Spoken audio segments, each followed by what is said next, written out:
Takumi was just a chill guy until he was accidentally East Kaida, so a goddess grants him cheat skills to make up for the mistake. However, when he discovers he can create or destroy anything he wants, he becomes the strongest alchemist and claps everyone. Story kicks off with Takumi getting spirited away to the divine realm by a hot stepmommy goddess named Nolan, who immediately apologizes because he was summoned by mistake. He explains that the summoning spell randomly picks heroes from a list, but since he wasn't even on the list, he would be mistreated by the Holy Sidonia Empire. They found out. Hearing this, Takumi asked to be sent back to Earth. But Nolan reveals he doesn't have a physical body to return to, and his only option is to become a resident of another nation. However, she promises to grant him her blessing so he can protect himself. With that, Nolan gathers every stat that'll help his course and shoves it into his soul, before sending him to the continent of Asgard. Once he lands, Takumi sees his reflection in a river and realizes he's now hotter than all your girlfriends combined. He then checks his stats and notices his strong aptitude for magic. So he plays around with a few flashy Teemo Avatar-style spells to look tough.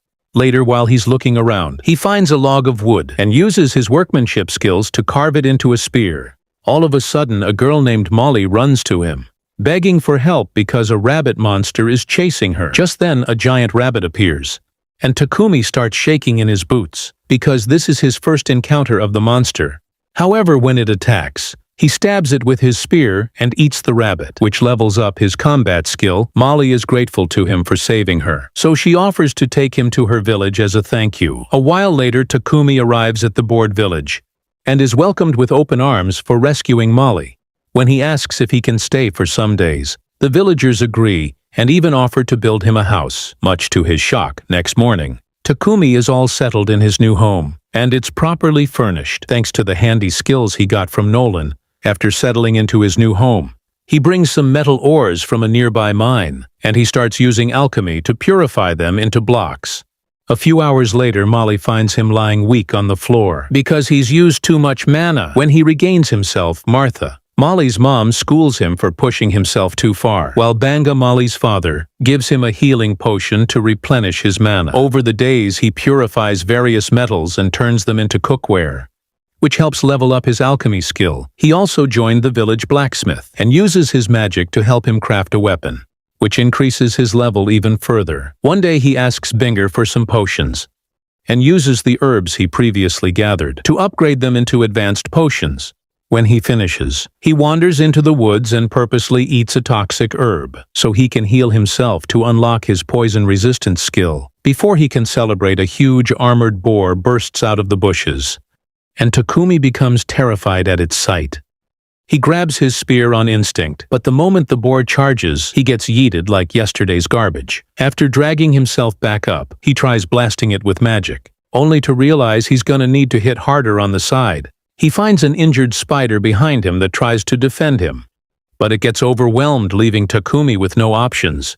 As a last resort, Takumi bets his sacks on using alchemy on the boar's head, which decomposes it upon contact. After pulling himself back up, Takumi heals the poison spider because she was previously trying to help him, but the act grants him the tame skill, which will allow him to have the poison spider as his pet. Takumi is skeptical at first about taming the spider, since he doesn't want his sausage to turn into Spider-Man by morning. But he quickly changes his mind because he finds the spider cute. He then names it Maple, which causes her to evolve and regrow her damaged limb. That evening, Takumi returns to the village with the giant boar's carcass and decides to share the meat with everyone. They feast. Nolan watches everything from the divine realm and smiles because Takumi is enjoying himself. Just then, another being arrives and asks why she sent Takumi a full year into the past, but Nolan casually insists she had no particular reason. A few days later, Takumi wakes up and finds himself covered in Maple's webs. When he scolds Maple for it, she says she did it because he's been busy making potions lately and hasn't given her any attention. Takumi feels bad about this and decides that he'll play with her today. So she gets excited and starts jumping on him. However, that's when Martha enters the room, wondering if Takumi is about to get freaky with a spider. Seeing her reaction, Takumi tries to explain himself, but Martha ignores him and drools over the spider silk littered everywhere. while later she uses the spider silk to make a garment. And all the ladies are excited to get their hands on it. When Takumi notices their mood and asks what's up, Martha tells him that spider silk is a big deal, and only nobles get their hands on it. She then begs Maple to produce more spider silk, and Maple agrees, even ignoring a chance to play with Takumi. Later on, Takumi meets Boban, who gives him a nicely fitted body armor and boots, since he knows Takumi will be leaving the village very soon. To expand his trade, he also tells Takumi about a trader from Bolton City and reveals that he's already made arrangements for Takumi to ride on the trader's carriage. Takumi thanks them for the kind gesture, but as he exits the room, he meets Martha going off to throw away a rabbit's gut. When asked why, she says the village doesn't have the means to process the meat, so Takumi decides to purify the meat himself. Seeing this, Martha figures he can use light magic, but she warns him against revealing it in the big city, because only a few people can use it. The following week, Takumi spends most of his time developing the village, as a way to show appreciation for all they've done for him. A day after he finishes, Papik arrives at the village, and is stunned to see Takumi donating high-quality healing potions. He becomes interested in the potions, but waits in the carriage so Takumi can say his goodbyes. As the villagers bid farewell to Takumi, Martha arrives and presents him with a neatly sewn garment, made from spider silk. Realizing that all the girls in the village are behind the garment, Takumi thanks them for it and promises to treasure it. After that, he sets off for Papet and meets 3 adventurers, Heath Rail and an alopecia having dude named Booger, all of whom are guarding Papet for the trip. After they introduce themselves, Heath remarks that the trip is boring and wishes for a monster attack so he can get some action. But Takumi doesn't vibe with this. Rail notices Takumi tightly holding a bag and asks if something precious is in it. So Takumi replies that it contains a poison spider. Hearing this shocks Rail, and he creeps in to see what the spider looks like. But Maple senses him and attacks him. Seeing this, Keith laughs and tells Rail he deserves it, because he was infringing on the spider's privacy. On top of that, Maple takes a liking to Booger, which makes Rail jealous while they argue. Payback tells Takumi he's interested in buying his healing potions if he has more in stock, and Takumi looks forward to doing business with him. Suddenly, Payback stops the carriage, and the adventurers at the back realize that they are under attack by goblins. As the goblins draw closer, Heath and the others exit the carriage to fight, while Pepe almost wets himself, trying to fake composure to make Takumi feel comfortable. About 2 minutes in, Heath and the others successfully take out the goblins, and they continue their journey with Pepe. About 3 days later, they arrive in Bolton City, and Takumi gets excited, because it's his first time in a place like this. As he joins Heath and the others at the Adventurers Guild, he has to be registered in the Alchemist section. But the receptionist tells him there are no alchemists, and he'll have to register as an adventurer instead. After doing that, Takumi meets Paypick and gets paid for supplying him with healing potions.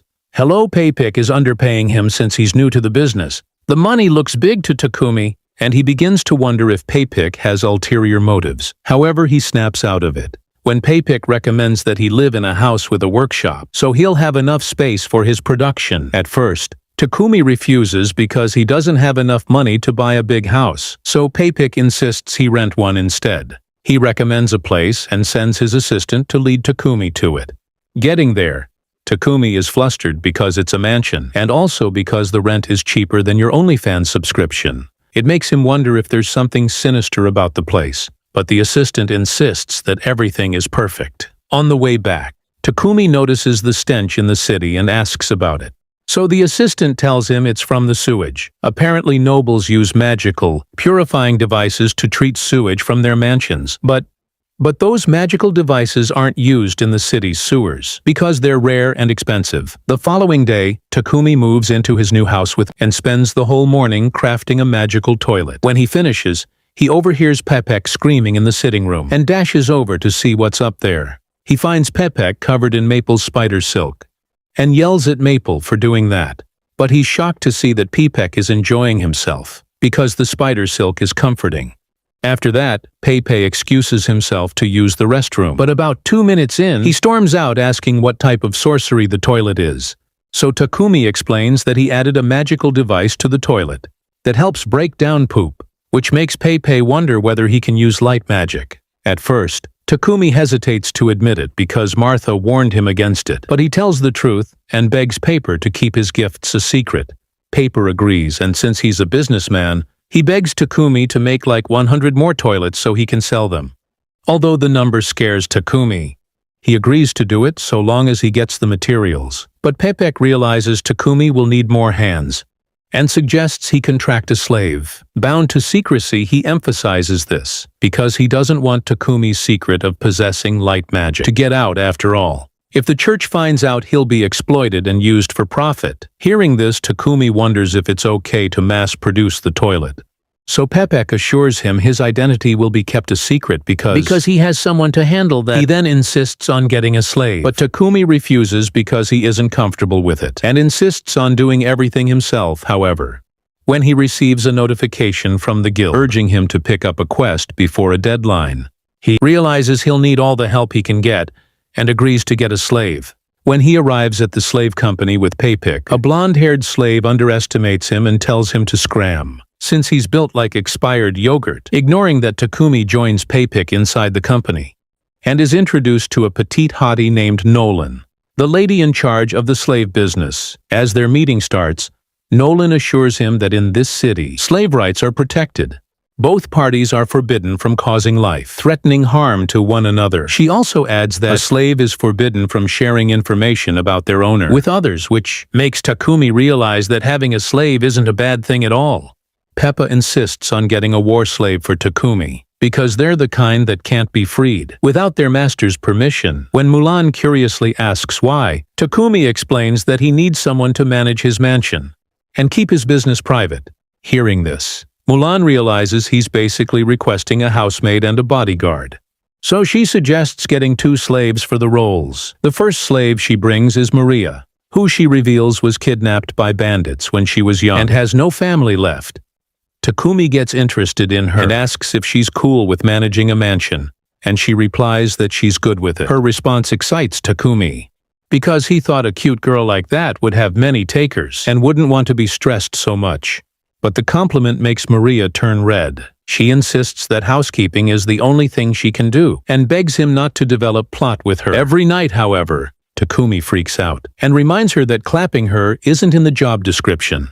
After that, Mulan approves their contract, but reveals that she doesn't have any war slaves available to serve as Takumi's bodyguard.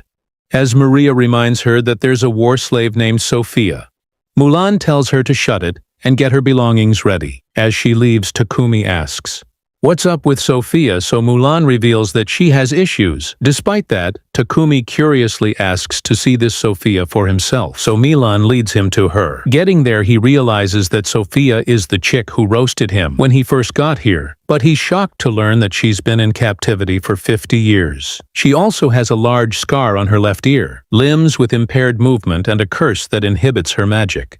To be sure, Takumi uses his powers to peek at her status, and gets flustered when he realizes she's an overpowered war elf, only nerfed by a curse when he insists on forming a contract with her. She reminds him that she's useless, but Takumi assures her he'll do something about her condition. But that settled, Nulan proceeds with the contract and makes it official by sealing them with magic. Once she's done, Maria and Sophia pledge their loyalty to Takumi, while Takumi thanks them for agreeing to follow him. Hearing his response, Sophia tells him to stop acting too polite to her because she's a slave, while Nuwan smiles because Sophia has finally gotten a good master. Around noon, Takumi arrives at his mansion, and both girls are shocked when Maple jumps on top of him, since they think she wants to eat him. However, Takumi introduces Maple as his pet, and it leaves Sophia completely stunned. Inside, Takumi gives Sophia and Maria a tour of the mansion and shows them to their rooms. When he's done, Sophia joins Maria for a warm bath in the bathroom, and she starts getting suspicious about Takumi because he didn't include his personal details in his contract with her. After the girls finish from the bathroom, they find that Takumi has already made dinner for them, and it makes Maria feel bad because she's meant to be the one cooking, while she crashes out calling herself a messy toilet. Takumi tells her not to sweat it, because she'll start handling the housework from the next day. As for Sophia, she finds it weird that Takumi wants her to eat at the same table with him. Takumi insists he's cool with it and would be happy to eat together. The following day, Takumi receives a package from Payback and stops at a church on his way home. Here he kneels and prays to Nolan, thanking her for all her blessings, but questioning why she was against Sidonia, when they're the ones controlling the religion for this kingdom. The next thing he knows, he gets spirited away to the divine realm, and Nolan tells him she has nothing to do with Sidonia and their Church of Divine Light. She explains that there are two religions, one from the Church of Creation and the other from the Church of Divine Light. The Church of Creation always worshipped Lady Nolan from the start, while the Church of Divine Light was created later, along with a god that doesn't actually exist. Back when the Church of Divine Light was founded, the Holy Sidonia Empire used forceful means to spread the influence of the church, which later opposed the Church of Creation. Currently, Nolan doesn't want anything to do with either side, and swears not to interfere with humans. She then tells Takumi that his tutorial for this world is nearly over, and he should expect to run into people who might want to harm him. Hearing this makes Takumi realize that she's been behind his recent luck of meeting nice people, and that it's up to him to determine how his life will play out. Meanwhile, a year into the future, Elizabeth has managed to convince the summoned heroes to train non-stop to save their world, and Connie refuses to join them because she doesn't like violence and also feels that Elizabeth is up to no good. Back in the present, Takumi arrives home and trips on the floor. But when Sophia tries to help carry his package, he hurriedly hides it in his item box. Seeing this makes Sophia get more suspicious of him, especially because the package was wrapped with a magical material, so she decides to keep an eye on him while he's in his workshop. About 5 minutes in, she sees Takumi slitting his wrist, and hears him saying he did something to Maria. Hearing this makes her assume that Maria's life is in danger, so she barges into the room to stop him. However, she becomes weak and falls to the ground, and Takumi wonders what's up with her. When he tries healing her, he realizes her body is resisting his magic because of her curse. He takes her inside and gets rid of it. That evening, Sophia wakes up and is shocked when she realizes that she's healed, and that her magic is back. Once Maria tells her that Takumi healed her, she heads outside to get some explanation about what happened earlier. Takumi tells her he was only trying to upgrade his light magic skill, and it ended up helping him remove her curse.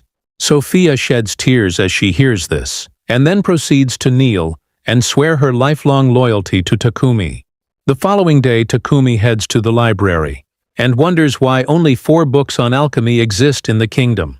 While he wonders why alchemy has died out so much in recent times, he figures it's because alchemy books are based on the writings of an ancient, magic civilization, and it's thanks to Nolan's blessings that he can understand these languages. Later that morning, while Maria and Sophia help him mass-produce magical toilets, he reveals he'll take a break and go on an adventure to explore the country.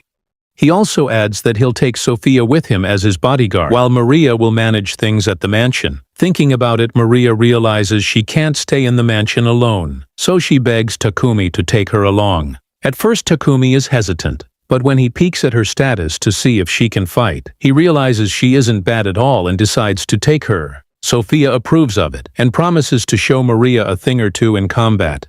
So Takumi figures it's time he makes weapons and armor for them. When asked, Sophia says she'd like a 6-meter-long sword, while Maria says she wants 2 short blades that are 6 inches thick.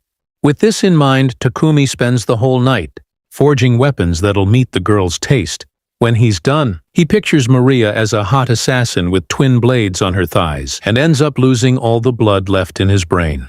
As he regains himself, he recalls he needs to work on the girl's body armor, but wonders how we'll get their curvy measurements. On second thought, he spawns 2 dolls he made from the girls using his Appraisal X skill, and gets too excited because he gets to sample their plots. A few days later, he comes up with a perfect outfit for Maria and Sophia, and to their shock, it fits as if you measured them directly. When they ask how you got their measurements, Maple almost blurts out the doll thingy, but Takumi covers her mouth and comes up with a good lie. After that, Sophia tests her sword and likes it. But when it's Maria's turn, Takumi starts smiling because he got a cedar thigh. He then gives them a mana-infused ring to help them use their magic effectively, and they thank him for it. Afterward, they all head to the Adventurers Guild, where Sophia and Maria get registered as F-ranked adventurers, while Takumi checks out the notice board to pick a quest. Some thirsty dudes arrive and try to rouse Maria and Sophia into following them. One of them, built like a lizard spawn, calls Takumi a weak bum. while another with a mutated stomach calls Takumi his mother's worst mistake. As the dude tries to lay hands on Sophia's milkers, Takumi stands up to him meanwhile. Deep down, he's terrified like crazy. Eventually, he summons the courage to talk back at the dudes, calling them worthless bullies, and it makes one of them try to punch Takumi. However, Takumi hardens his upper body with magic as he sees the punch coming, and it makes the unlucky dude scream in pain. Before things can get worse, Brack the guildmaster shows up and tells Takumi's side to meet him in his office. There he asks Takumi what he did to the dude who attacked him. So he explains that he coated his upper body with diamond, using alchemy. Hearing this, Hans suggests that Takumi and his party members be promoted, and Barak agrees, hinting that it'll prevent idiots from making a move on him. When Takumi insists that the girls just got registered, Hans tells him to pick up a quest so the girls can rank up easily. And he agrees. That afternoon, Takumi leads the way into the woods, on a mission to exterminate goblins and gather Mario herbs. On the way, Maple provides recon support and alerts them of 2 goblins closing in on their position. Immediately, Sophia charges forward and slays them, while Takumi and Maria attack a pair of goblins charging behind them. As time goes on, they slaughter goblins in the hundreds, and Takumi wonders why they are encountering such numbers.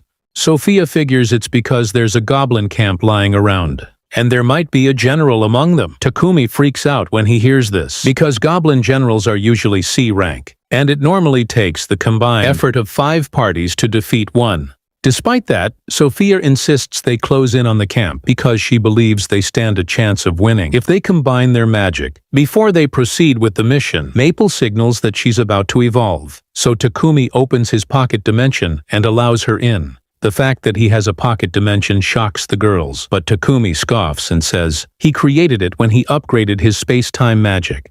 Realizing they don't have Maple's recon assistance, they creep gently into the forest until they locate the goblin settlement. Seeing them in the hundreds, Takumi almost soils his pants because he can't face all of them. But Sophia suggests they join their magic together and roast the goblins at once. After roasting them, the goblin general arrives with 2 goblin knights, so Sophia charges at them to fight. All the while, one of the knights takes Takumi by surprise, but Takumi manages to defeat it. A few hours later, he and the girls sit exhausted at the guild, while Hans is shocked by the number of goblins they defeated in a day. He takes them to see Barak, who is equally shocked, but everyone's stunned when an evolved Maple shows up from Takumi's pocket dimension. As a result of Takumi's party's feat, Maria and Sophia are promoted to F rank, while Takumi is promoted to E rank. Later on, Maria meets Takumi and asks for spare cloth scraps to use as undergarments. Hearing this, Takumi draws a sample of what it will look like and offers to make a piece for her and Sophia. Just then, Papek shows up to see him, and it turns out that the Lord of Bolton, Marcus Godwin, wants to see Takumi because of the magic toilets he's been making. At the Marquis of Domain, the noble thanks Takumi for the magical toilet he invented, because it's helping with the sewage problem, then bows to show respect, and it makes Takumi feel uncomfortable. However, Godwin warns Takumi to take care of himself, because it will be a great loss for the kingdom if he were to pass away, especially because the Holy Empire of Cydonia might start coming for him. Soon after the meeting, Takumi sits mentally drained at his mansion, tired of the pressure from Cydonia. While at it, Maple hands him some spider silk for the silky garments he wants to make, and he gets to work immediately. It takes him about 3 days to make a pair, and on the last day, he almost passes out when he hands them to Sophia and Maria. When the girls thank him for it, he casually tells them to try them on for him to see, but he begins acting defensive, insisting he doesn't want to see their plots. At the mansion, Takumi proudly presents his newly created refrigerators to the girls. He allows Maria to choose one and decides to take the rest to pay back, so he can get started on his next project. When Sophia asks about the new project, he tells her he wants to upgrade their equipment with mithril and adamantite, since they'll eventually travel and encounter stronger monsters. At the guild, Hans tells Takumi the metals he needs are rare, and most blacksmiths in Bolton can't even handle them, except for dwarves from the kingdom of Namstal. Hans suggests it would be faster to mine the ores directly from a city called Horus and synthesize them with alchemy, though it'll consume massive amounts of mana. Hans explains that only blacksmith guild members can enter the mine, But if Takumi takes a quest to defeat the monsters in the mine shafts, he'll be allowed inside. Takumi thinks this is perfect, since he can fill his quest quota at the same time. Then Barak suddenly appears, sensing an opportunity. He mentions the guild has been running low on Trint wood, since most adventurers are busy hunting black buffalo, and Trints live in the Forest of Death, which is along the way to Horus. Takumi agrees to collect the wood, and Barak also mentions a dwarf blacksmith named Gambo, who needs to be escorted to Horus. Takumi starts wondering if he's being exploited, noting he's never done an escort quest before, and asks if the Leon Fine party can't handle it. Barak tells him they're on another quest, so Takumi's stuck with the job. Enz explains it will take 7 days with a normal carriage, or half the time with monster horses. But all the monster horses are currently rented out. Riel suddenly appears, and Barak asks if he's done with his quest already. Riel mentions they took down a black buffalo, and he's just bringing it back before it spoils. He notes there have been more advanced monsters popping up recently, which means escort missions are getting tougher. But Barak points out the rewards will be better too. Riel prepares to head back to his party, but Takumi stops him and asks him to stay at his place for the night. They make a stop to visit Pipek, who offers to lend them one of his monster horses for the trip, but asks to buy some rare ores when Takumi returns. He also mentions he wants more refrigerators because they sold out, like Ice Spice concert tickets.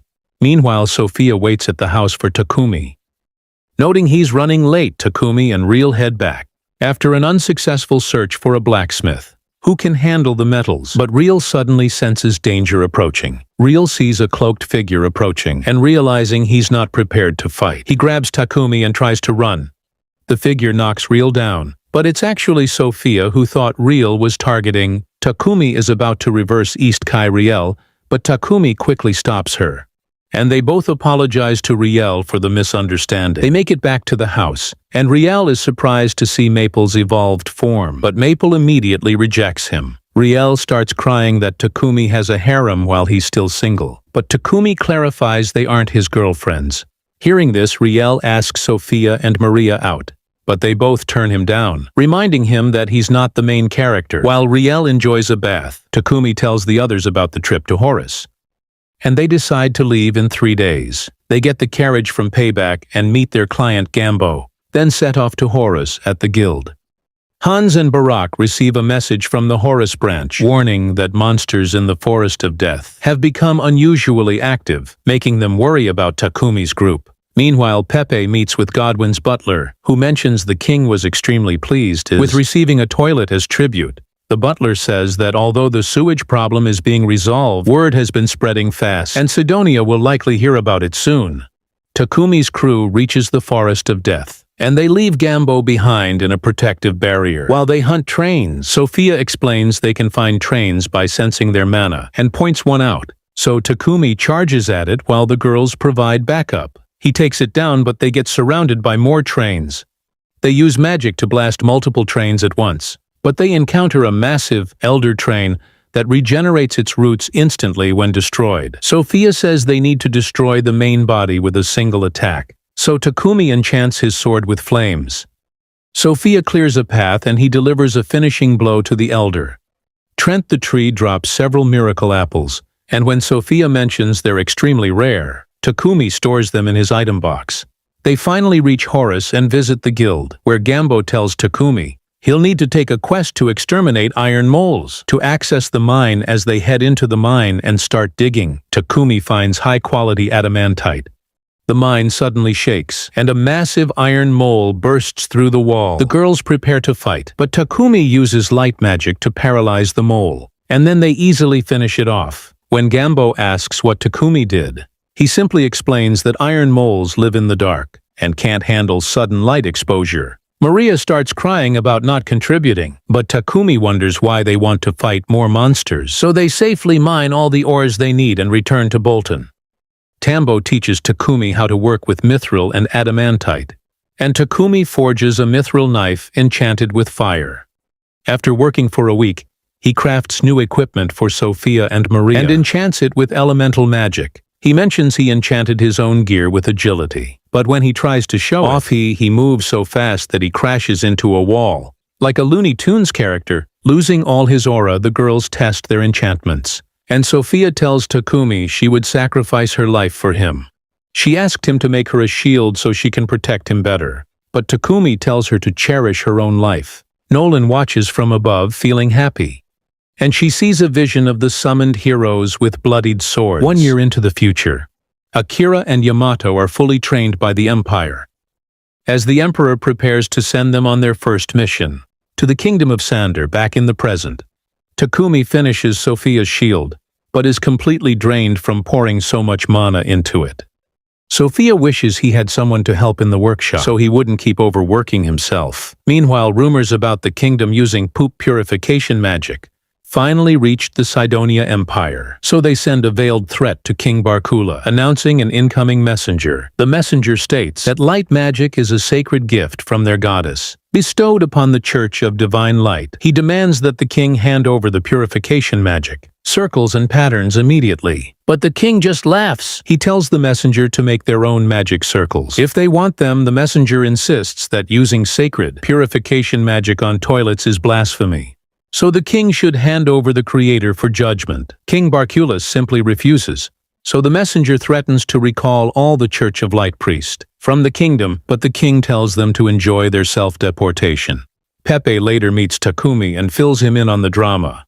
Takumi wonders if dissing the Sidonian messenger was wise, but Pepe assures him everything will be fine. He explains there are two major religions, Church of Creation, which worships Nolan, and the Church of Divine Light, which recognizes Anna, unlike the Church of Creation. The Church of Divine Light priests charge ridiculous fees for their services. While Takumi is thinking of how to exit all the drama, Pepek reveals he offered samples of Takumi's toilets and refrigerators to the king, who liked them so much, he's invited Takumi for a personal meeting. Takumi tells Sophia and Maria about the royal capital visit, and they agree to join him. He mentions they'll leave in a week, and Maria starts planning meals for the journey. Takumi says he's crafting new cloaks enchanted with perception, blocking magic to protect his harem from unwanted attention. At the market, Maria tells Sophia she's worried about Takumi never taking care of his health. Sophia agrees and randomly starts glazing Takumi, causing Maria to start teasing her. Sophia starts blushing like a sunder, insisting she's only saying he's a wonderful master. Maria just thinks Sophia has fallen in love with Takumi, even if she won't admit it. Takumi visits the Church of Creation to pray, and Nolan suddenly teleports him to her domain. She assumes he's praying for safe travels, but Takumi reveals he has questions about the goddess of the Church of Divine Light. Named Anat, Nolan tells him she's the only true goddess Mami, though he'll learn about Anat in the future. Takumi asks what happened to the other heroes, but Nolan casually drops that he was sent 1 year before the other heroes were summoned, and that there are still months before they arrive. He asks why she sent him early, but Nolan dodges the question, saying they're running short on time, then reminds him to bring an offering next time and sends him back. Takumi wakes in the church, knowing Nolan deliberately avoided his question. But since he has no intention of meeting the heroes, he figures it doesn't concern him. 10 months in the future, Akura trains with his master, who praises his progress while the other heroes watch. Back in the present, Takumi finishes the new cloaks and presents them to the group. Takumi shares his plan to build a custom carriage. Since borrowing one is inconvenient, Maria mentions they need a monster horse from the guild, but suggests finding unicorns or drake horses in the Forest of Death, which would be far superior. Decide to search for one, and Takumi asks if drake horses are related to dragons. Maria and Sophia explain that they look like regular horses, except for horns and dragon scales. Maple excitedly tells everyone to hurry, and when Sophia notes she seems unusually hyped, Takumi reveals Maple is probably hoping to find a companion similar to herself. Sophia suddenly senses danger and they prepare to fight, but a bushwolf passes by without noticing them. Because of their cloaks, Takumi is thrilled that his creation works. But Sophia removes her cloak, explaining she wants to fight in order to train. On the way, Sophia one-shots a wild boar, and Maria gets excited about the meat. Takumi spots a dead train, so he and Sophia start cutting it up for carriage materials. While everyone is busy packing wood and meat, Maple wanders off and comes across several dead trains. She hears a noise and discovers a wounded drake horse, shoots lightning at her when she approaches. The encounter reminds Maple of meeting Takumi, So she introduces herself and tells the Drake horse that Takumi will heal her. Maple notices two termite monsters approaching, so she captures them with her webs. While the Drake horse assists with lightning attacks, hundreds of termites soon surround them. So Maple builds a thick protective web shell around them. She tries contacting Takumi through their mana link, but can't reach him as she's about to give up. Takumi and the others arrive to rescue them, and Maple cries as she hugs him. She mentions she couldn't contact him, and Sophia explains Maple's thick webs block their mana communication.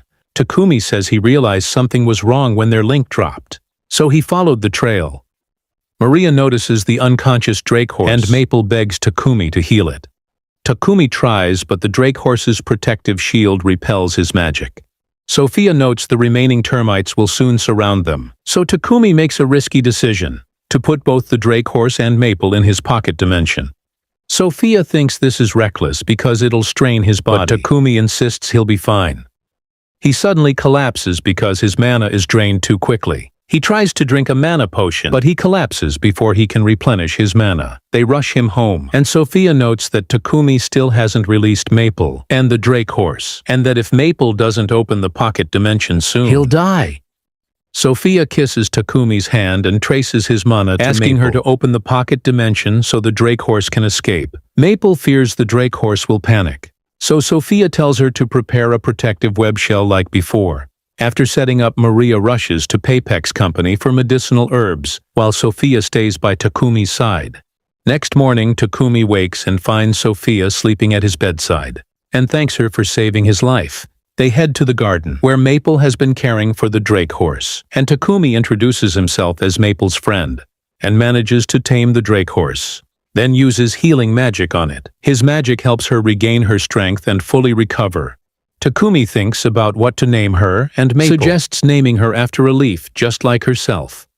He decides to call her Camellia because the camellia tree keeps its leaves year-round and blooms with red and white flowers. At a slave trading company in the royal capital, a man interviews a young girl named Riva. When he asks what she can do besides looking like an anime waifu, she promises she'll study hard and prove her usefulness. The man refuses, insisting he needs someone who can be immediately useful. She apologizes to her master at the company, but tries to lift her spirits by saying a good master will show up someday. However, Raven notes he's been feeding her that line for several years now. She remembers being forced to leave her family and become a slave, so they could afford a better life. Meanwhile, Takumi tells Maria and Sophie and he'll head to Gambo's workshop again. But they're not having it because he's barely rested in the past few days, and they're worried he'll collapse. Takumi drops by the guild, where he notices someone complaining to Barack about a dangerous monster spotted in the city. Curious, he asks Hans what's going on, and Hans shows him a sketch based on witness reports. He mentions the creature hasn't caused any damage yet. Takumi reveals he came to register his new pet, so he opens his pocket dimension, but everyone in the guild is angry, because they recognize Maple and Camellia as the exact monsters that have been terrifying the entire city. Meanwhile, Sophia visits Mulan and asks if she has a slave who can help Takumi with his workload. But Mulan admits she can't help them at the moment, promises to contact other companies, and compliments Sophia, telling her she's changed a lot since forming a contract with Takumi. Sophia runs into Maria at the market, and they discuss how despite wanting to help Takumi, they're unable to share his burden because they lack the skills he needs. Maria points out that Sophia has started softening her expressions lately, but she still admires her brave side, making Sophia blush like a sunder. They reach the workshop and are shocked to find Takumi passed out at his desk. But Gambo explains he's been working non-stop and finally collapsed from exhaustion. He warns them that if Takumi continues at this pace, his health will seriously deteriorate, and the girls exchange worried looks. Next day, Takumi finishes building the carriage and proudly shows it to the girls, who are stunned by how spacious it is inside. He reveals he enchanted it with spatial expansion magic, getting Diddy's entire mansion inside. They arrive at their destination and meet up with the Leon Fine crew, who'll be escorting them on their journey. Soon after, Godwin and Pepe show up because they want to check out Takumi's carriage from the inside. Once Pepe steps in, he shouts in excitement and he immediately asks Takumi how he built it, offering a massive reward for the blueprints. Godwin steps in to stop Pape from overwhelming Takumi, and admires the carriage himself, and mentions he'd gladly pay 100 platinum coins for it, which makes Takumi rethink his life choices, because that's equal to 1 billion yen. Finally start their journey to the royal capital, and along the way Godwin discusses with his assistant how Takumi has achieved tremendous success in such a short time. Godwin knows Takumi will soon receive even more fame and recognition, but they need to protect him from enemies who want to exploit him. Several months in the future, Akan reads a book about how Anna created humans in her likeness and put all other races beneath them. Then she looks sadly at the collar on the beast. Girl slave the Empire assigned her. Back in the present, Takumi's group finally arrives in the kingdom's capital, and he's relieved they didn't run into any major trouble of monsters. Real points out that whenever monsters did show up, Sophia and the others swiftly wiped them out. After arriving at the inn, Pepek tells Takumi he should build another carriage for the king. But since they have an audience with the king in 5 days, Pepek suggests quickly building it after they return to Bolton. Takumi confidently says he can finish it at the capital before their meeting using the materials he has at hand, but worries about the workspace, which Pape promises to handle. Takumi tells Sophia and Maria about the plan, mentioning they'll visit the Palam Trading Company to find help. Sophia recognizes it as a trustworthy slave trading company, owned by a man named Burton, and she suggests that Takumi find someone who can assist him with production work, as they can help with his specialized alchemy tasks. At the slave trade company, Takumi asked Burton for a slave with magical aptitude, who can help with his alchemy tasks. Maria suddenly realizes she can't find Maple after the giant spider wandered off to explore the building, so Sophia goes after her. But she hears someone scream along the way. She finds Riva terrified at the sight of Maple, but Sophia calmly explains that Maple isn't dangerous and won't hurt her. Sophia notes the alchemy book Riva is clutching, and Riva starts learning out about alchemy. Takumi then calls Sophia to meet the candidate with him. Turns out to be Reva.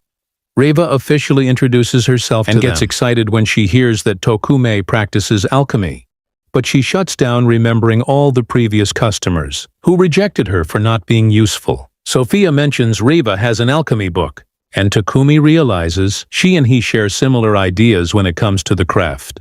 He decides to test her knowledge by showing her an alchemy circle and asking if she can identify its purpose.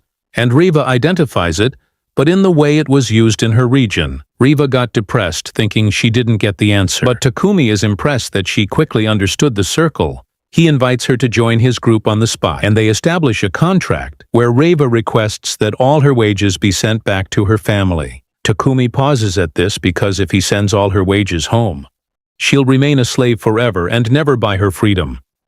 Sophia steps in and tells Takumi to accept her request, saying it is an honor to work under Takumi, and she'll learn skills that will allow her to earn a proper living. In the future, Riva meets the rest of the group, and everyone gives her a warm welcome, making her feel at home. Meanwhile, back in the Empire, the Emperor gets pissed at the kingdom for rejecting their demands, but Princess Elizabeth advises him against fighting directly. Since they'll soon be summoning their heroes, they should focus on inciting the Divine Light Squadron against the kingdom instead. Takumi shows Riva his alchemy skills by crafting complex materials.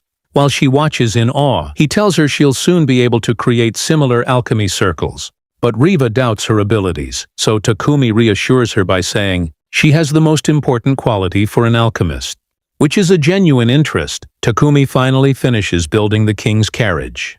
And while he's admiring his work, an old man approaches and asks if he's the owner. Takumi explains he built it for the king, impressing the old man, who casually drops that he is the King Lobo's Barkula, making Takumi nearly wet himself.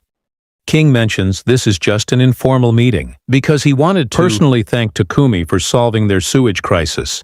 He explains he'd normally hold a grand celebration in Takumi's honor, but that would draw unwanted attention. Takumi thanks the king for defending him from the Empire, but the king insists it's his duty to protect his people. After the meeting, Takumi's party leaves the palace with their rewards, and the king orders his men to keep everything secret. Once they return to Bolton, Takumi uses his earnings to buy the mansion he'd been renting. Officially, Maria and Sophia refuse to accept their wages, because they insist that Takumi already provides them with everything they need. Takumi argues They should still build their savings for when their contracts eventually end. But Sophia mentions she'll probably outlive him since she's an elf, as she plans to spend the rest of her life protecting his grave. So Maria chimes in saying she wants to be buried right next to him, and Takumi realizes his harem is already arguing over who gets to ride him in the afterlife. Meanwhile in Cydonia, a soldier presents one of Takumi's poop purifiers to Princess Elizabeth, and she's pissed, claiming the blasphemers don't fear an AT's anger. The soldier mentions that the Divine Light Squadron is eager to eradicate the source of evil,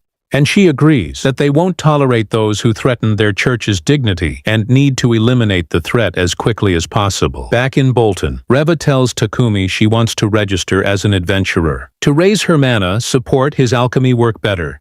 He takes her to the guild, where she receives her adventurer card and thanks Hans for helping her send money home. Hans then asks if Takumi has decided on a party name, since his party is fairly top class. Takumi admits he's not aiming to become a serious adventurer, points out that the group lacks proper rule divisions, and is not even a frontline fighter like normal adventure parties. Barak over here is and offers to train Takumi, insisting that an adventurer's body is their greatest weapon. Barak proceeds to toss Takumi around like a rag doll, while asking if he's thought of a party name yet. But Takumi is too busy getting suplexed to answer. After the brutal session, Takumi asks the girls to help him come up with a name, before Barak takes him out. Maria and Reva propose several options that Takumi rejects, while Sophia is just sitting in a corner, ready to off Barak for pummeling Takumi. Takumi quickly calms Sophia down, explaining that Barak was only training him, not trying to eliminate him 10 months in the future. Akira and Akane watch as Yamato trains in the Empire. While Akira criticizes his fighting style as useless in real combat, Akane asks if his own style will work instead. And Akira says he's built different because he's a hero. But Akane reminds him that they're all heroes. Akira then asks Akane to join him in a post-training workout session. But Akane flatly refuses. Akane continues reading about Anat, learning that unlike the Church of Divine Light, who preach human supremacy, the Church of Creation teaches that all races are Nolan's offspring. She then wonders why they were summoned by the Church, which claimed they wanted world peace. Back in the present, Takumi gifts Reva a magical ring and staff to help in her adventures. Maple gets jealous watching Takumi give Reva his wooden staff, so he quickly hands her a new weapon that won't interfere with her thread abilities. A few days later, Takumi trains with Barak again, and when his name suggestions still suck, Barak tosses him around some more. Takumi worries Sophia might snap and attack Barak, but instead, she points out his defense is lacking and begins coaching him herself. After training, Takumi visits the guild, where Hans mentions an escort mission for the Puppet Company. Takumi asks how long it would take, and Barak estimates only 4 days, thanks to Takumi's upgraded carriage. Takumi tries to pass the quest to the Leon Fine crew, but they're busy, so he reluctantly accepts. During the journey, Papek's employee thanks Takumi for escorting him and mentions he needs to buy milk for Papek's company. They stop the carriage when Takumi spots monsters, but Sophia explains it's just a scuffle between goblins and bush wolves. That Camellia ends instantly with a lightning strike. They arrive at the town of Kilbis and enjoy warm cream stew, making Takumi nostalgic for his old world.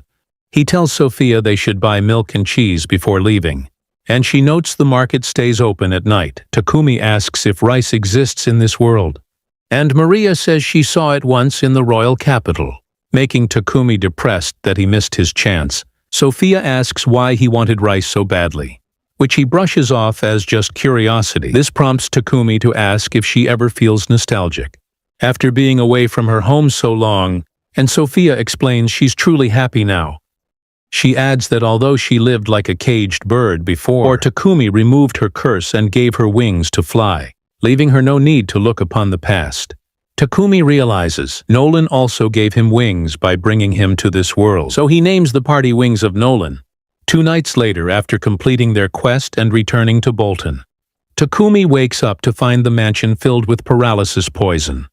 He sees 2 masked attackers restraining the girls, but when they try to unalive him, Maple intervenes and helps him take them down. He heals everyone, and Maria asks why the poison didn't affect him. Takumi explains that both he and Maple are resistant to poison and paralysis. When Maria asks about the others outside, they find out Maple has already captured several more attackers. With her webs, Sophia notes the attackers are well trained.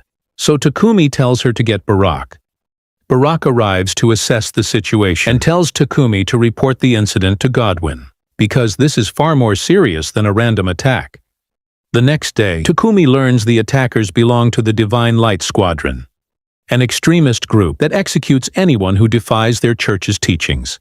Godwin explains that the Cydonia Empire ordered the attack because Takumi's purification devices have caused them massive financial losses. Takumi considers hiding in another nation, but Godwin insists he's safer in Bolton, since everyone there supports him. Barack adds that Takumi only needs to worry about his safety during adventures. When Takumi suggests taking a break, Barack immediately shuts it down. He explains their party is one of the strongest, so disappearing will cause problems, and Sophia promises they'll keep him safe. While Barack's training makes him stronger, Takumi goes to the guild to register their new party name, but Hans warns that there's a large bounty on his head, so he needs to stay alert. Takumi informs Sophia and the others about the rumors, and they all agree to stay more cautious. He also mentions that aside from guards posted around the mansion, they'll need extra defenses. He decides on a magical barrier that stops anyone who isn't registered. Riva offers to help him set it up, and Sophia suggests they also recruit a proper attacker or tank for the group. The girls say it shouldn't be because they all prefer his S rank to buffs, leaving Takumi wondering where to find someone like that. Sophia mentions some solo adventurers could work, but says trust would be an issue. She suggests checking the Mulan Trading Company. Takumi agrees that someone bound by contract would be safest, and the girls remind him they would still trust him, even without their contracts. That night, royal knights guard the mansion while the girls sleep, and Sophia notices Takumi still working in the workshop. The next morning, Rava helps him with alchemy, while Sophia helps engrave magical circles on metal shields. Meanwhile, Maple and Camellia play with a toy golem. Rava suggests Takumi should get a golem of his own, but he explains his mana manipulation skill isn't high enough to control one. Once he activates the mansion's barrier, he receives a spell control skill and mentions that if he can raise it, he might eventually create a golem's control core. Meanwhile, in the Cydonia Empire, the Emperor learns the attack on Takumi failed, and realizes their involvement has been exposed. Princess Elizabeth advises him to ignore the matter for now, and focus on summoning the heroes. The Emperor asks about progress, and a researcher named Homer explains they couldn't analyze the magic circle found in the ruins, but can still activate the summoning by deciphering ancient texts. He estimates they'll gather enough mana for the ritual in 2 to 3 months back. In Bolton, Takumi practices controlling a golem using a magic stone, but he struggles with it. Maple asks why he even wants when he already has her and the others, and Takumi explains they might get attacked again, so they need extra defenses. Maple asks if he can simply tame one instead, and Takumi realizes that might actually work. Sophia mentions iron golems appear in the ancient dungeon near Horus, surprising Takumi because he's never been to a dungeon before. They suggest they explore it, but Sophia warns that it would be dangerous without a proper tank. Takumi takes them to the ruins anyway, and they soon find a massive iron golem standing over 3 meters tall. Sophia says they're lucky to find one, but explains they need to strike its control core to defeat it. Though that would make it useless to them, the golem suddenly reacts to their presence, scaring everyone. Sophia tells them to retreat, since it's too dangerous, but Takumi insists it could become a powerful ally. He charges forward and Sophia orders the others to cover him. But Takumi tells them not to attack, because he senses a bond forming between him and the golem. The girls are amazed at his bravery, but he's actually struggling not to piss his pants. He's only approaching because he senses no hostility from the creature. He realizes the golem was guarding ruins connected to Nolan, which is why it isn't attacking him. Takumi successfully tames the golem, shocking everyone, and named it Titan because of its size. Maple notices Titan trying to communicate something, and Takumi realizes the golem needs a more versatile body to function properly. Since Titan is too large to bring into the city, Takumi stores it inside his pocket dimension. However, Titan unexpectedly shrinks into a smaller humanoid form. Maple asks Takumi to help them communicate with Titan better, and he promises to do his best. Several months in the future, Akane sees Yamato and Akira bullying soldiers and flirting recklessly with women.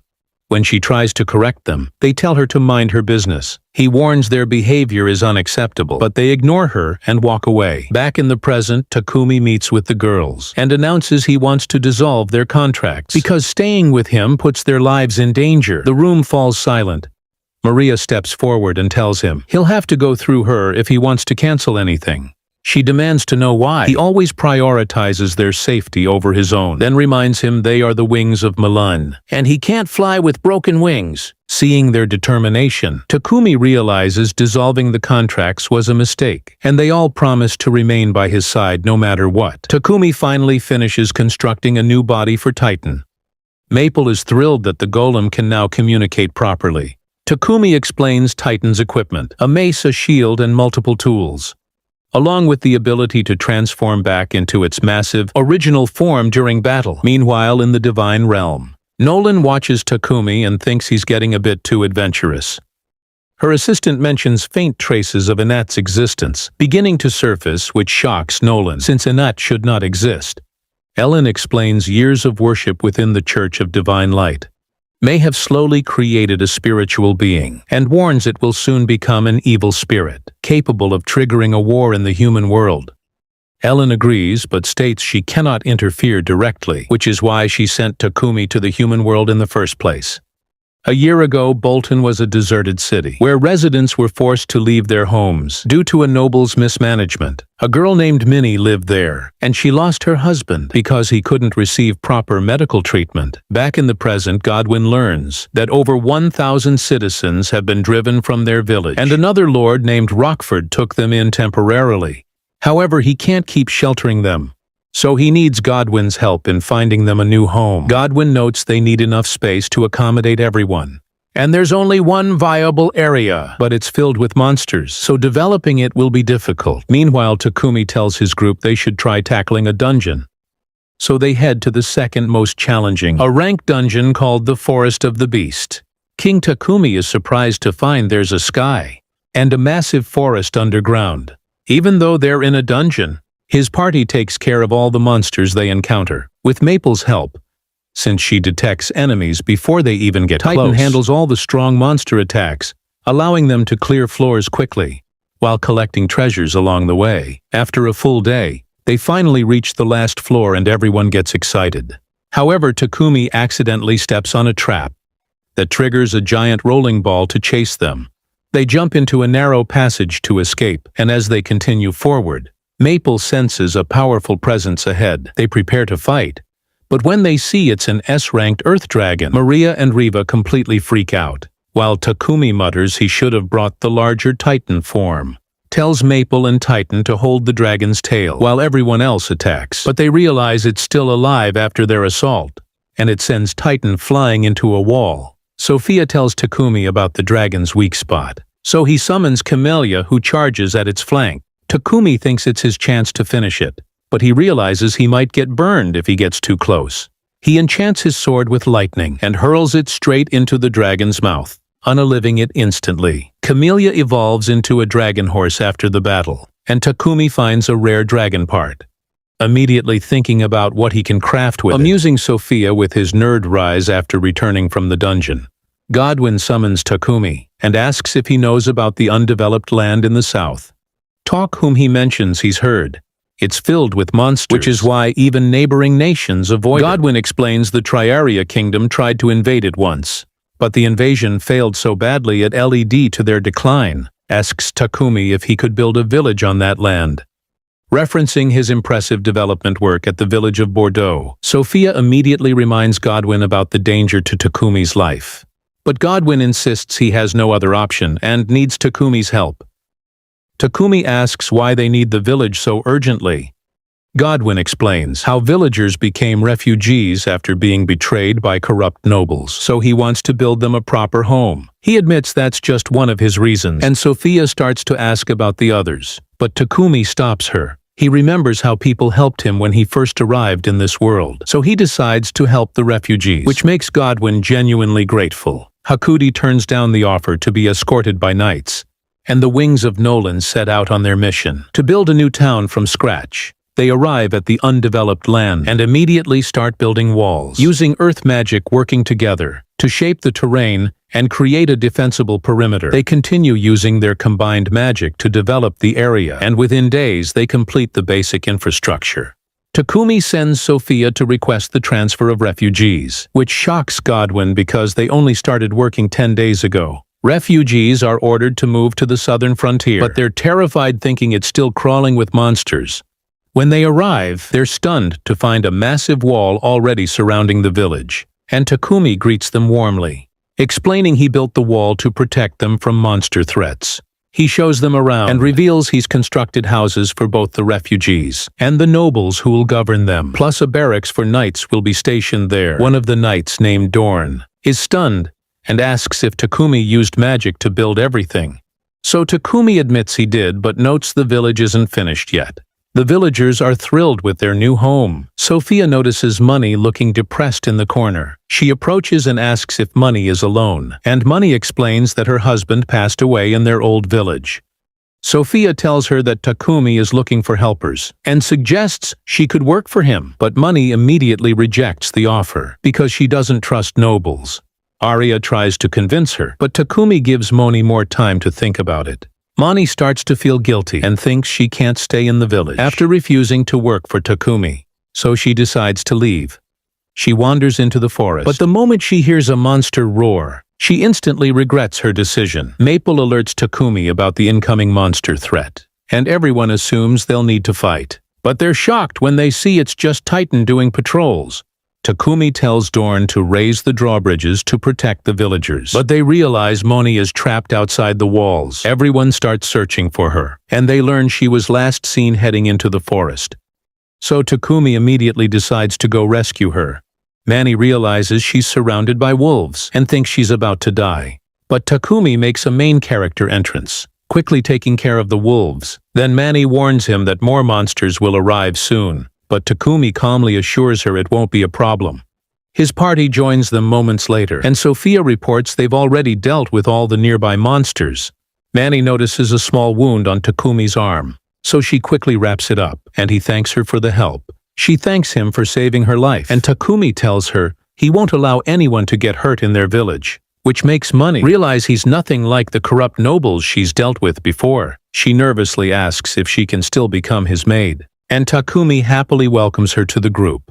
Doreen meets with Godwin later and tells him about Takumi's incredible progress with the town development, which genuinely impresses Godwin. However, news of the overnight construction also travels to the Cydonia Empire, and they feel threatened. When they learn the knights guarding the fortress are from Bolton, they realize Takumi is behind the rapid construction, and Princess Elizabeth insists they can't allow the kingdom to do as they please any longer. The Empire begins their summoning ritual, which causes a massive mana disturbance that ripples throughout the entire continent. Takumi senses it and immediately realizes the other heroes have finally arrived in this world, and that things are about to get real. 3 months later, Nolan watches events unfold from above. She's impressed the heroes of Cydonia have already reached a rank. Princess Elizabeth announces it's time to introduce the heroes to other nations, and Akira and Yamato are hyped, thinking they're destined to save the world. Kane isn't particularly interested, but plays along meanwhile. The village Takumi built is now officially known as Wedge Fort, and the villagers have learned from Bolton's craftsmen, so they're now producing their own weapons and tools. Akumi walks through the village and realizes it's starting to prosper. Maple shows Sophia bush lizard she found, and Sophia mentions she's never seen that species before in this area. Thinking the monsters in the region are getting stronger, she reports it to the others. Sophia explains the monsters still aren't a direct threat to Wedgeford, so there's no need to wipe them out completely. She believes monsters from nearby habitats are moving closer because of the mana disturbance they felt 3 months ago during the hero summoning. Soon after, Dorn approaches Takumi and mentions that Barak has a quest for him. And he also reveals that everyone in Bolton is talking about the heroes of Cydonia. Takumi asks if the heroes appeared 3 months ago, and Dorn is surprised that Takumi figured it out. So everyone realizes the heroes were responsible for the mana disturbance. That evening, Takumi and his friends discuss the heroes over dinner, and Maria suggests that Nolan send them to guide Sidonia toward the right path. Takumi knows the Empire used forbidden magic to summon them, but he hopes they're good people who help correct Sidonia's misguided policies. As the heroes are preparing to leave the Empire, the other summoned dudes Mobisa Kani's slave Lulu, trying to board their carriage. They complain that Lulu doesn't deserve to ride with them, but Akane explains that she is her attendant, and tells her to join them at the Adventurers Guild. Hans tells Takumi the heroes have dark hair and black eyes, which makes Takumi wonder if they're also from his world. Hans mentions Pape wants to hire Takumi to escort the heroes to the royal capital, and Takumi decides to accept the quest. Curious to meet them, Takumi returns home, and Moni asks if she can join them on the escort mission, because she doesn't want to be left alone in the mansion.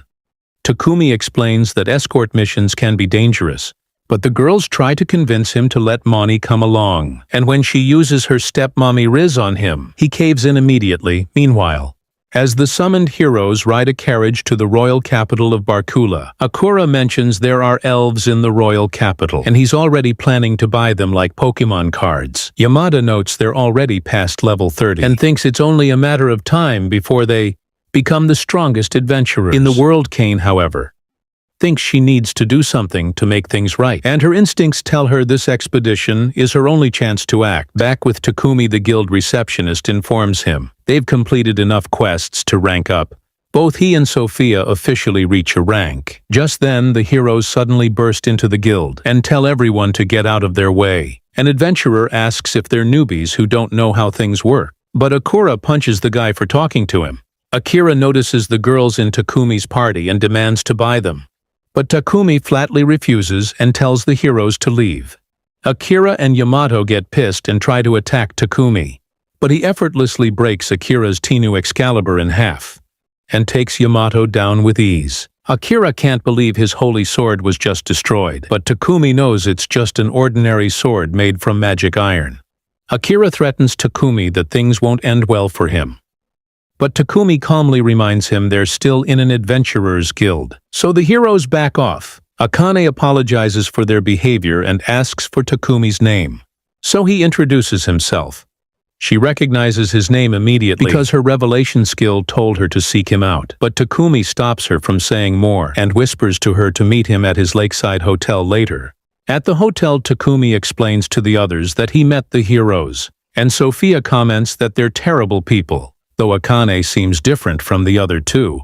Hakumi admits he told Akane about their hotel, but now he realizes he was careless and worries his harem will off her before she reaches his room. That night, Akane runs away with Lulu while guards from Sidonia chase after them. But Sophia appears out of nowhere and knocks the guards out cold, and tells Akane to head straight to the hotel. Akane meets up with Takumi's group, and Takumi reveals he's also from her world. He explains that he's here because of the same summoning spell that brought the other heroes. The girls are shocked to hear this, so Takumi decides to tell them everything, but ask them to keep it secret. We cut to Akira and Yamada meeting with a priest, and they report that Akane ran away with Lulu. They mention they always found Akane suspicious, and the priest agrees. They should return to Sidonia and review their plans. Back with Takumi's group, they realize Takumi is an emissary of Nolan, and Akane admits he thinks Sidonia is the villain, since they use forbidden magic to summon heroes against the goddess's will. Takumi agrees and explains he believes Sidonia is planning to go to war with other nations, using the heroes to rally public support and incite the masses. He asks Akane about Akira and Yamato, and she reveals they changed drastically since being summoned. She mentions she didn't trust Sidonia from the start, so she used purification magic on all the food they gave her. But Akira and Yamato can't use purification magic because they focused entirely on sword training. Takumi realizes Sidonia has been drugging their food to brainwash them, which explains their aggressive behavior and complete loyalty to the Empire. Akane suddenly begs Takumi to save her because she doesn't want to return to the Empire. Takumi notices Lulu's slave collar. Hakone explains she hates the collar because it's proof that Lulu is her slave. so Takumi uses his magic to remove it.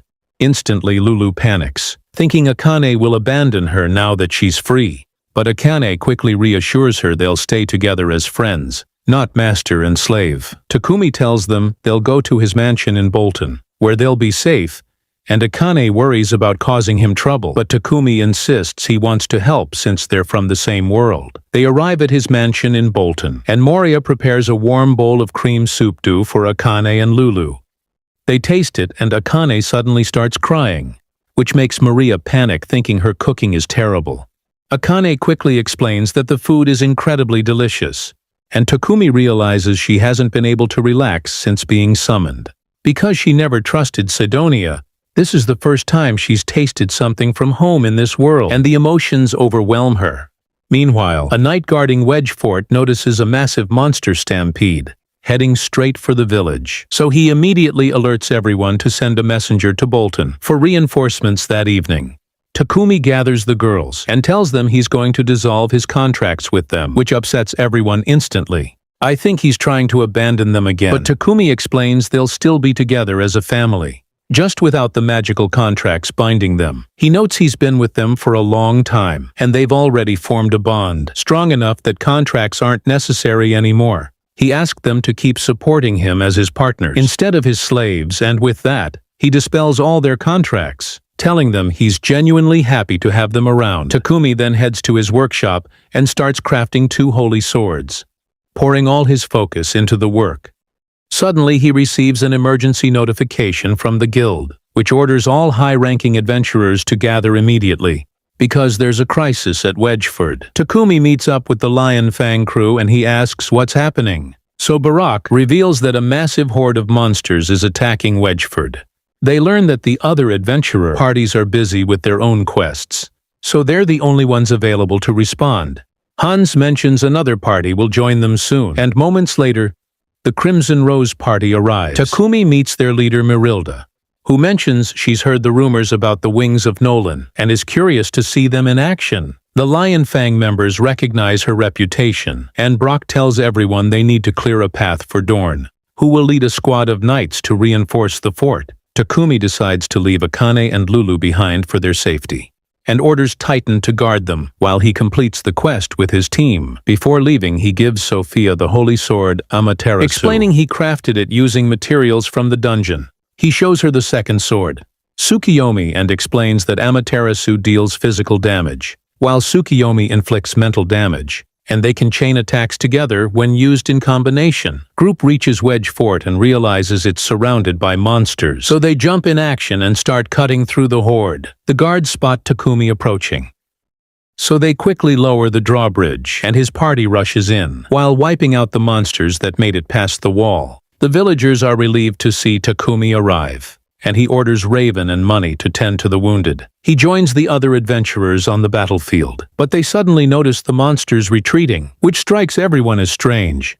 Takumi points out that the monsters' movements seem coordinated, like they're following orders, and he suggests the horde has a leader controlling them. The other adventurers think that's impossible, but Takumi explains the mana disturbance could have caused certain monsters to evolve and gain intelligence. Meanwhile, back in Sidonia, the Empire learns about the monster attack, and they're thrilled, hoping the creatures will destroy the kingdom of Barkula. The Emperor thinks they should take advantage of the situation and prepare to invade, but Princess Elizabeth suggests attacking the kingdom of Salamander. Instead, she explains that Salamander is an ally of Barkula, and if they use the heroes to crush it first, Barkula won't be able to call for reinforcements in the future.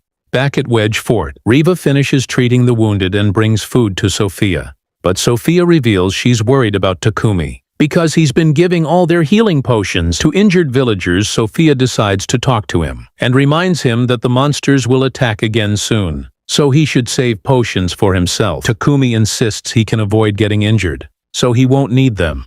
And Sophia is reminded just how selfless he truly is. She's more determined than ever to protect him no matter what happens. They spot another wave of monsters approaching, and the adventurers decide to meet them outside the gate. They realize they're vastly outnumbered, but the mages blast the horde with powerful spells, while the warriors cut them down. The groups decide to split up, since monsters are coming from multiple directions, and Sophia uses a tornado spell to blow dozens of them away. Takumi warns her she's advancing too quickly, tells her to slow down so they don't get separated. The monsters suddenly retreat again, and everyone notices something massive approaching. The final boss emerges as a two-headed dragon, devours smaller monsters in its path, and immediately targets Sophia with devastating attacks. Takumi realizes this is the leader controlling the monster horde, and he yells that they should brought Titan's full form with them. The dragon starts attacking everyone, so Sophia uses her magic to draw its attention away from the others. She tries to dodge its attacks, but one of the dragon's heads breathes fire, and she gets caught in the flames, badly burning her. The dragon prepares to finish her Maria, off. Riva, and Moni blasted with their combined spells, giving Sophia a chance to recover. She tosses her sword to Takumi, who catches it and uses it to unleash a wind vortex attack on the dragon, pours all his remaining mana into Tsukuyomi, and slashes the dragon clean in half with a single powerful strike. Takumi immediately heals Sophia and scolds her for being so reckless, asking why she put herself in such danger. Sophia tells him she just wanted to protect him, but Takumi gets angry, saying she could have died, and that her life isn't worthless, like she seems to think. The other adventurers report that the remaining monsters have been wiped out, but Takumi suddenly collapses from mana exhaustion. When he wakes up later back at the fort, everyone is relieved he's okay, and Marilda compliments Sophia by telling her Takumi is amazing, which makes her happy. Several days later, they return to Bolton after helping the village rebuild. Meanwhile, Akira and Yamato are slaughtering villagers in Salamander, claiming they're doing just fine without Akane around. They decide they want more action, so they end up massacring the entire village. That evening, Takumi and his friends return home and enjoy a meal together, but they notice Sophia is acting strangely and seems distant. Girls suspect it's because of Takumi, so they make him talk to her privately. He apologizes for yelling at her, but Sophia tells him she's willing to sacrifice her life to protect him because that's her duty. Takumi tells her he wants to spend his entire life with her, so he doesn't want her to throw hers away for him. Then he asks her to promise she'll stay by his side. Sophia promises she will, and just as they are about to develop a plot, Akane ruins the moment, claiming that the food is ready. A few days later, Godwin allows Akane and Lulu to stay permanently at Takumi's mansion, but he informs them that the heroes massacred an entire village in Salamander. Leaving no one alive, Akane blames herself, thinking she could have prevented the massacre if she had stayed with them, so she determines to stop Akira and Yamato. The next time they cross paths, after that, Takumi visits a church and prays before Nolan's statue, and she suddenly teleports him to her domain. Asked why she summoned him a year before the other heroes arrived, thinking she must have had a specific plan, Nolan tells him his fate is in his own hands, and Takumi says he'll protect everyone important to him, no matter what happens. He mentioned that he genuinely enjoys his life as an alchemist, because he can create anything he wants. He'd also presents her with sweets as an offering, making her smile deep down. Nolan knows Takumi has a rough path ahead of him, because he's the only one who can save the world from the chaos the heroes will bring, but she believes in him and knows he'll become the greatest alchemist of all time. That's the end of today's video. If you stayed until now, comment down below sweet cake, leave a like, and subscribe to the channel if you want to see unplotted recaps. Don't forget to check out the next video. It might just be your new favorite anime recap.